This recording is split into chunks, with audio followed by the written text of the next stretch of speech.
চিৰযুগমী আধৌ তুলি ধৌ তুলি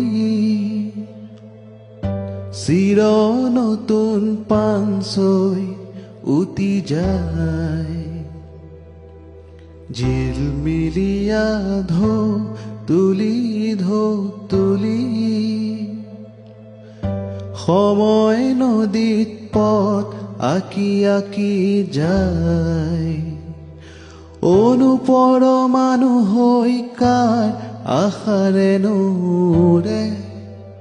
আজি উৰে চিৰযুগমী আধৌ